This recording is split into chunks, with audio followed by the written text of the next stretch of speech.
چھوٹا سا میں چارٹ آپ کے ساتھ شیئر کرتا ہوں۔ پہلی چیز یہ، اس مہینے میں اللہ کی راہ میں خرچ کریں۔ نبی پاک صلی اللہ علیہ وسلم ہوا کی طرح خرچ کرتے تھے۔ کہاں خرچ کریں؟ جو نیک کاز ملتا ہے اس میں خرچ کریں۔ ایک جگہ جہاں خرچ کریں وہ یہ ہے کہ لوگوں کو افطار کرانے پہ ضرور خرچ کریں۔ ہمارے مہد میں جو ہے وہ رمضان راشن نکلتا ہے، جو ارد گرد کے قریب جتنے بھی ڈیزرونگ فیملیز ہوتی ہیں ان کو پورے ایک مہینے کا راشن پیک دیا جاتا ہے۔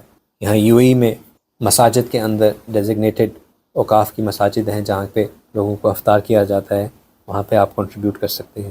اسی طرح حرم میں انہوں نے آپ کو اپرچونٹی دیتے ہیں کہ آپ وہاں پہ کنٹریبیوٹ کر دیں کہ جو حرم کے اندر لوگوں کو روزہ افطار کرایا جاتا ہے اس کے اندر۔ لیکن ان جگہوں پہ خاص کرنے کے بجائے جو ایسی جگہ ہیں یا آپ کے اپنے علاقے کے اندر کوئی ایسی جگہ ہے جہاں آپ جانتے ہیں کہ ایسے مستحقین ہیں جو کہ رمضان میں روزہ نہیں رکھ سکتے کیونکہ ان کے پاس افطار اور سحور کے لیے نہیں ہوتا راشن، آپ اگر پورے مہینے کا راشن ان کو لے کے دے سکیں یا ایک ایفرٹ کر کے ان کے لیے پورے مہینے کا راشن جمع کر کے ان کو پہنچا سکیں تو وہ بہت پھر پورے مہینے کے روزوں کا، اس پورے گھر کے روزے کا ثواب آپ کو ملے گا۔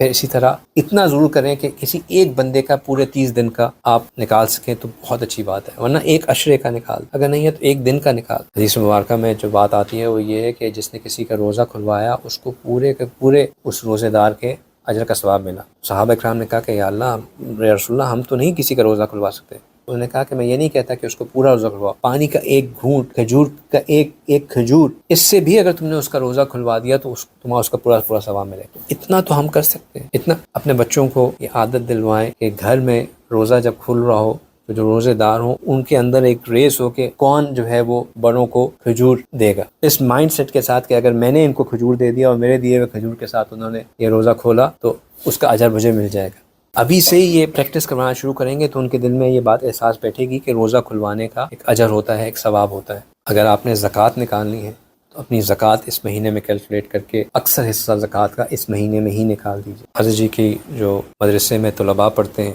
ان کی گندم خریدنے کا جو مہینہ ہے وہ یہ سیزن ہوتا ہے، فیبرری مارچ کے مہینے میں گندم کی کٹائی ہوتی ہے تو ارد گرد کے جو قریبی باغات ہیں انہی سے جو ہے وہ گندم خرید لی جاتی ہے مارکیٹ میں جانے سے پہلے تاکہ اچھے ریٹ کے اوپر مل جائے۔ تو وہ گندم جو ہے وہ ساری کی ساری چونکہ مدرسے کے طلباء کے سال بھر کے کھانے پینے کے لیے استعمال ہوتی ہے تو وہ زکوٰۃ-ے-بدر۔ تو ایک یہ بہت زکوٰۃ کا بہت اچھا ایونیو اس لیے ہے کیونکہ یہ زکوٰۃ کی زکوٰۃ ہے اور صدقہ جاریہ کا صدقہ جاریہ ہے، کیونکہ یہ طلباء جو کچھ بھی سیکھتے ہیں ان کے اوپر کیا ہوا خرچ، مال جو خرچ کیا جاتا ہے وہ جب آگے جا کے دوسروں کو سکھاتے ہیں پھر ان سے جس کو فائدہ ہوتا ہے وہ سب کا سب اس کا اجر واپس ہمیں ملتا ہے۔ پھر قرآن، جیسے میں نے کہا کہ یہ قرآن کا مہینہ ہے، اس مہینے میں اپنی قرآن کو جس قدر اپنے آپ کے لیے ابھی سے ٹارگٹ رکھیں کہ میں نے 3 قرآن ختم کرنے ہیں، 5 قرآن ختم کرنے ہیں، 1 قرآن ختم کرنا ہے، اور پھر اس کو اسکیجول بنائیں۔ اپنا آپ کو پتہ ہونا چاہیے کہ میرا ڈیلی ٹارگٹ کتنا ہے۔ اگر آپ اس کو رینڈم چھوڑ دیں گے کہ بس ہو جائے گا، وہ نہیں ہوگا۔ You have to be discipline, you have to make a plan کہ میں نے اتنا قرآن پڑھنا ہے تاکہ آپ کو پتہ ہو کہ میں ٹارگٹ پہ ہوں نہیں ہوں، سلپ کر رہا ہوں، اگر ایک دن سلپ ہو گیا ہے تو اگلے دن میں نے کتنا کیچ اپ کرنا ہے، ایک فکر ہو۔ تو you have to be disciplined about it. But قرآن پڑھنا بھی ہے اور سننا بھی ہے، یہ دونوں چیزیں بہت اہم ہیں۔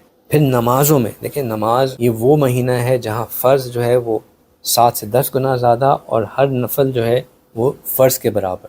تو اس مہینے میں جو ہے پہلی کوشش تو یہ کرنی ہے کہ ہماری تمام نمازیں باجماعت ہوں، تمام نمازیں باجماعت ہوں۔ آفس میں ہیں، آفس میں جماعت کر لیں، اگر آفس میں آنے میں لیٹ ہو گئے، آفس میں کوئی نہیں ملا تو گھر والوں کے ساتھ مل کے جماعت کر لیں، فون کر دیں ان کو پہلے کہ بھائی میں آ رہا ہوں، جماعت ہم ساتھ مل کے کر لیں گے۔ کوشش کریں کہ تمام نمازیں باجماعت، جماعت نہ مس ہو، ٹھیک ہے۔ دوسری کوشش یہ کریں کہ ہم اگر ساری نمازیں نہیں پڑھ سکتے تو کم از کم عشاء اور فجر کی نماز تو لازماً باجماعت پڑھیں، کیونکہ جس نے عشاء اور فجر باجماعت پڑھی اس نے ایسے ہی کیا کہ جیسے پوری رات عبادت میں گزاری۔ پھر جتنے بھی سنتیں ہیں، چاہے وہ سنت موقدہ ہیں یا غیر موقدہ ہیں اور نوافل ہیں، جو نماز کا ایک ٹیبل ہم بچپن میں پڑھتے تھے کہ فجر کی ٹوٹل رکعتیں، ظہر کی ٹوٹل 12، عصر کی 8، مغرب کی، وہ ساری کی ساری جو ہے یاد کریں۔ اس میں جتنے بھی فرض، موقدہ، غیر موقدہ، نوافل، کوشش کریں کہ میں یہ سارے پڑھوں، کیونکہ محنت کا مہینہ ہے نا، محنت کا مہینہ ہے۔ اور اسی طرح تہجد، اشراق، پھر اوابین، ان تمام کی چاشت، ان تمام اوقات کی نمازیں پڑھنے کی، ان تمام نوافل کی کوشش کریں۔ محنت کا مہینہ ہے، اور اگر کرنے کے بعد آپ کو فیل ہو رہا ہو کہ ابھی کچھ چیز رہ گئی ہے تو پھر وقت مراقبے میں گزار دیں. ٹھیک ہے. مراقبے کا اس کا سب سے آسان طریقہ یہ ہے کہ فجر کے بعد بندہ مراقبہ کر گئے اشراق تک، پھر اشراق پڑھ کے سو جائے. یہ جو فجر اور اشراق کا وقت ہوتا ہے یہ آئیڈیل ہے مراقبے کے لیے.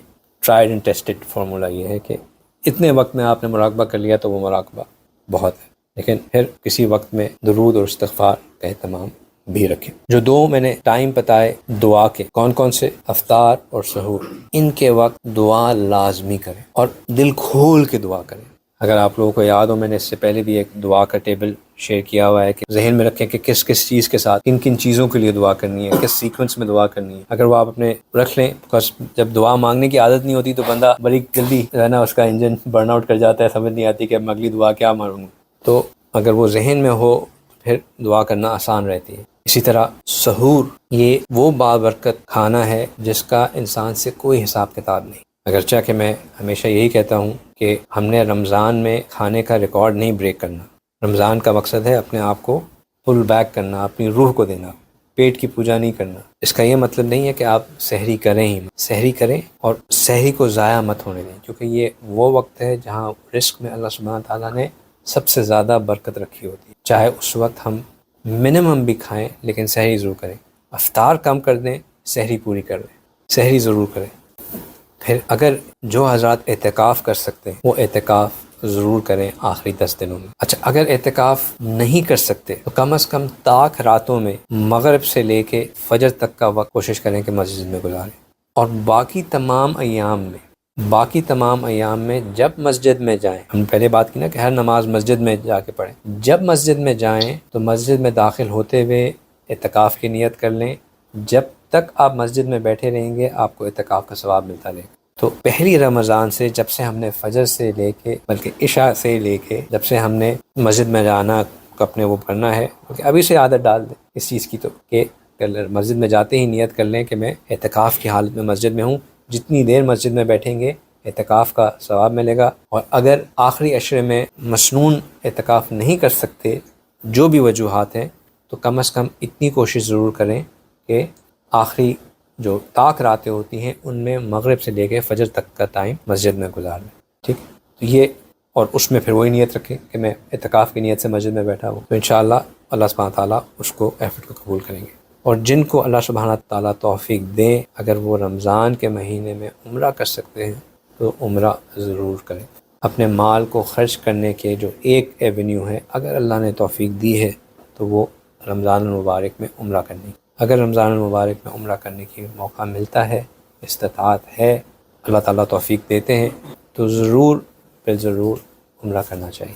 ٹھیک ہے، یہ وہ کرنے والی چیزیں ہیں اگر ہم انشاءاللہ رمضان المبارک میں کریں گے تو اللہ کی ذات سے امید ہے کہ اللہ سبحانہ تعالیٰ ہمیں رمضان کا پورا اجر عطا کریں گے، ہماری محنتوں کو قبول کریں گے، ہمیں اپنے مقبول بندوں میں شامل فرمائیں گے اور ہماری مغفرت فرمائیں گے.